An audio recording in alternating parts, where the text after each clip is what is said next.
Amigos, ¿alguna vez se han preguntado qué tienen en común los oligarcas modernos y los conquistadores españoles del siglo XVI?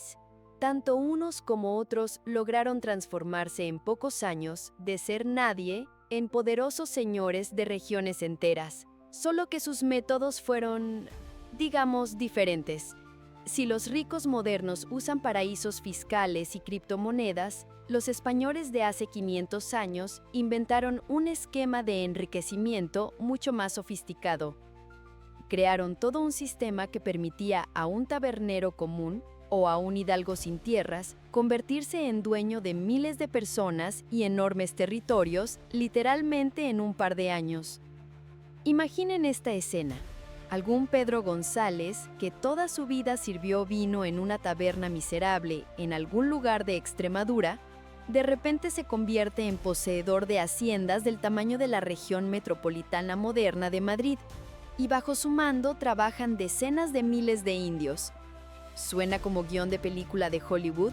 Pues estas historias eran absolutamente normales en el México colonial.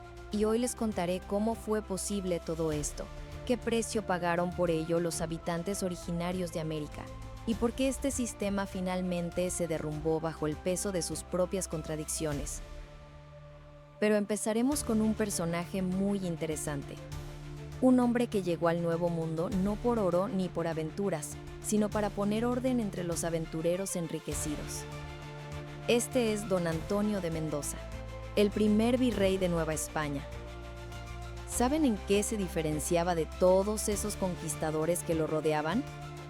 Era un verdadero aristócrata de nacimiento, un grande de Castilla con genealogía de varios siglos, un hombre que nunca en su vida conoció la necesidad y no soñaba con enriquecerse rápidamente. Y ahora pregúntense, ¿por qué el rey español envió a tal hombre al lejano México en 1535? La respuesta se encuentra en un nombre: Hernán Cortés. Ese mismo conquistador que derrotó al imperio azteca, para ese tiempo se había vuelto tan influyente y rico que el mismo rey Carlos V temía seriamente su posible rebelión. Solo imaginen, un simple hidalgo de clase media de repente controla un territorio del tamaño de media Europa, comanda su propio ejército, posee riquezas incalculables. Cualquier monarca se habría preocupado.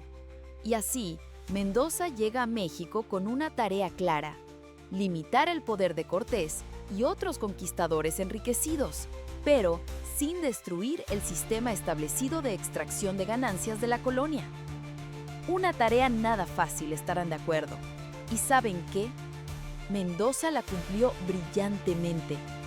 Gobernó nada menos que 16 años completos, un récord que ningún virrey posterior pudo superar. Pero lo más interesante ni siquiera es esto. Lo más interesante es que Mendoza mismo participó activamente en la economía colonial. Invirtió en comercio, producción textil, agricultura, y nadie vio nada reprochable en esto. Más aún, tal comportamiento se consideraba absolutamente normal para un funcionario gubernamental de esa época. Pero volvamos a nuestros héroes, esos mismos plebeyos que se convirtieron en aristócratas. ¿Cómo sucedió esto? Todo el secreto se encontraba en un sistema sorprendente que se llamaba encomienda. Esta palabra proviene del español encomendar, confiar, encomendar.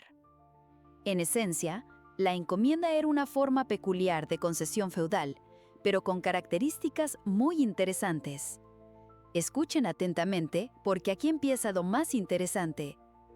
Después de conquistar algún territorio, los conquistadores recibían el derecho de cobrar tributo de los indios que vivían en determinado territorio. Pero, atención, esto no era un derecho de propiedad sobre la tierra o sobre los mismos indios. Formalmente, los españoles no podían vender a los indios como esclavos o quitarles sus tierras. Suena casi humano, ¿verdad? Y ahora pregúntenme, ¿creía alguien que este sistema funcionaría exactamente como se concebía en el papel? Por supuesto que no. En la realidad, todo se veía completamente diferente. El encomendero, así se llamaba al receptor de tal concesión, podía exigir de sus indios no solo tributo material en forma de productos, telas y diversos artículos, sino también obligarlos a construir casas, caminos, transportar cargas. En esencia, esta era una forma enmascarada de trabajo forzado. Y ahora lo más picante. A cambio, el encomendero se comprometía a convertir al cristianismo a sus indios tutelados. Ahí está. Esa misma tentativa de combinar lo incompatible, beneficio económico y misión religiosa. Solo que en la práctica, la mayoría de los encomenderos se interesaban en los ingresos mucho más que en la salvación de almas. Pero ¿saben qué es lo más asombroso de este sistema? Realmente permitió a muchas personas simples enriquecerse y volverse influyentes. Imaginen esta escena: algún hidalgo empobrecido o incluso un simple soldado que se arriesgó a cruzar el océano en busca de fortuna, de repente recibe bajo su administración varios poblados indios con miles de habitantes. En pocos años, acumula suficiente riqueza para fundar sus propias empresas, construir una casa lujosa, casarse con la hija de otro encomendero, el verdadero sueño americano del siglo XVI. Pero esta medalla tenía también un reverso, y muy sombrío. El asunto es que la corona española desde el principio cayó en la trampa de sus propias contradicciones. Por un lado, el rey quería obtener máximos ingresos de los nuevos territorios. Por otro lado, como monarca cristiano, estaba obligado a cuidar el bienestar de sus nuevos súbditos indios. Estas contradicciones las ilustra perfectamente un caso. En 1528, el emperador prohibió usar indios en las minas de oro para prevenir su extinción, pues en las islas del Caribe, la población local ya había desaparecido prácticamente. ¿Pero qué creen? Solo 8 años después, en 1536, revocó esta prohibición para asegurar a la industria minera en desarrollo la mano de obra necesaria. Mientras tanto, en el mismo México se desarrollaba una verdadera lucha por el control de la mano de obra india. La corona, la iglesia y los colonos españoles literalmente peleaban por cada indio, porque su número disminuía catastróficamente. Y aquí llegamos a una de las páginas más trágicas en la historia de la humanidad: la catástrofe demográfica de la población nativa de América. Amigos, las cifras que ahora mencionaré pueden parecerles increíbles, pero están confirmadas por serias investigaciones históricas. Solo una epidemia de 1545 a 1548 se llevó las vidas de 60 a 90% de la población, y las pérdidas totales de la población nativa del centro de México constituyeron más del 95% del nivel preconquista. Solo imaginen la escala de esta tragedia. ¿Qué estaba pasando? Los principales asesinos fueron las enfermedades europeas: viruela, tifus, sarampión, gripe. Los indios simplemente no tenían inmunidad a estas enfermedades. Más aún, las enfermedades a menudo se adelantaban a los mismos conquistadores. Muchos indios morían de infecciones europeas sin haber visto ni un solo español. Pero las epidemias no fueron la única causa de la catástrofe. Las cargas laborales excesivas que imponían los españoles privaban a poblados enteros de la posibilidad de ocuparse de su propio sustento. Las acciones militares, especialmente en los primeros años después de la conquista, también jugaron su papel. Imaginen, regiones enteras donde antes bullía la vida se convirtieron en desiertos. Cientos de poblados simplemente desaparecieron de la faz de la tierra. Especialmente afectadas fueron las áreas tropicales a lo largo de las costas del Pacífico y del Atlántico. Naturalmente, tal reducción drástica de la población no podía no reflejarse en el sistema de encomiendas. A mediados del siglo XVI, muchos encomenderos descubrieron que sus concesiones ya no producían los ingresos anteriores. Simplemente no había quien pagara tributo y trabajara. La corona, mientras tanto, trataba de tomar la situación bajo control.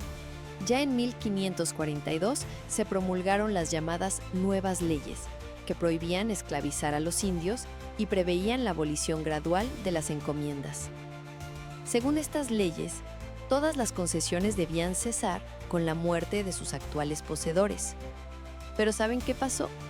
En Perú, los colonos levantaron una verdadera rebelión y mataron al virrey que trataba de poner en práctica estas leyes. En México, el virrey, recordando los eventos peruanos, simplemente no aplicó las nuevas reglas. Incluso el obispo de México, Juan de Zumárraga, se opuso a las nuevas leyes. Y no es de extrañar, pues él mismo poseía una encomienda. Además, entraban en escena nuevos actores, personas que tenían vínculos estrechos con la metrópoli, que obtenían puestos políticos y concesiones comerciales inaccesibles para los veteranos conquistadores. Los descendientes de conquistadores se quejaban amargamente. Los que ayer servían en tiendas, tabernas y realizaban otro trabajo servil, ahora ocupan los puestos más altos en el país, mientras que los caballeros y descendientes de quienes conquistaron y poblaron esta tierra están pobres, abatidos y en desgracia. Pero lo más interesante comenzó cuando la población india empezó a recuperarse.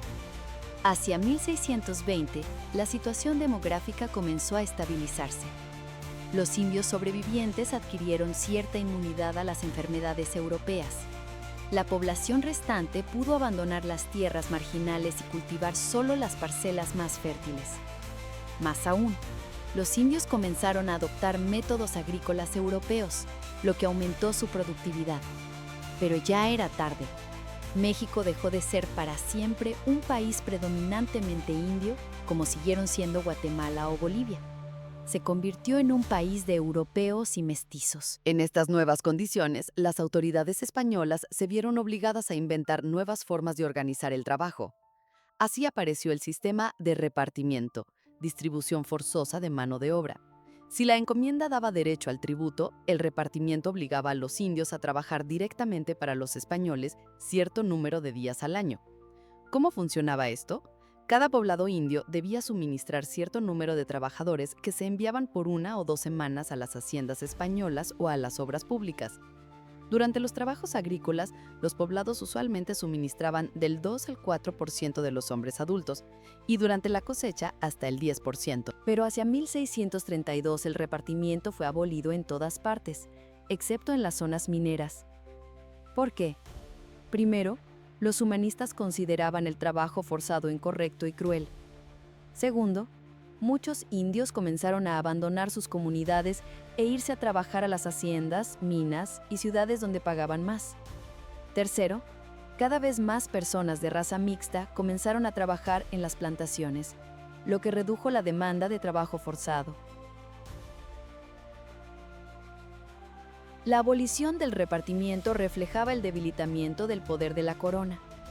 El control sobre la mano de obra india pasó de los funcionarios reales a los empleadores, quienes se convertían para los trabajadores simultáneamente en amo, legislador y juez. ¿Saben qué resulta al final? Hacia el final del siglo XVII en México se formó una sociedad completamente nueva, una aleación única de diferentes culturas. Los mercados urbanos, las minas, las demandas de tributo españolas y la reducción de la población india llevaron a una disminución relativa de la producción para consumo propio. Simultáneamente, aumentó la adquisición de bienes a través de tributo, trueque y cada vez más por dinero en efectivo o a crédito. ¿Qué vemos al final? Un sistema que comenzó como una forma de recompensar a los conquistadores y asegurar el dominio español, llevó a la creación de una sociedad completamente nueva. Los simples aventureros realmente se convirtieron en aristócratas, pero su poder resultó efímero. La catástrofe demográfica de la población nativa cambió todas las reglas del juego. En lugar de relaciones abiertamente feudales, llegaron estructuras económicas más complejas, basadas en el trabajo asalariado y las relaciones de mercado.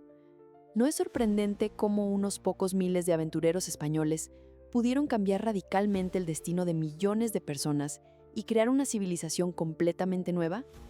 La historia del México colonial nos muestra que a veces los cambios más significativos ocurren donde se cruzan las ambiciones de individuos particulares, los intereses económicos y las circunstancias históricas. Y aquí tienen una pregunta para reflexionar. ¿No está ocurriendo algo parecido en nuestro mundo moderno? ¿No se están convirtiendo hoy simples programadores en oligarcas digitales? ¿No están creando nuevas formas de dependencia? ¿No están cambiando todo el orden de nuestra vida? La historia, como se sabe, no se repite, pero rima.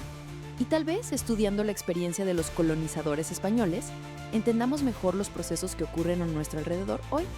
¿Qué piensan de esto?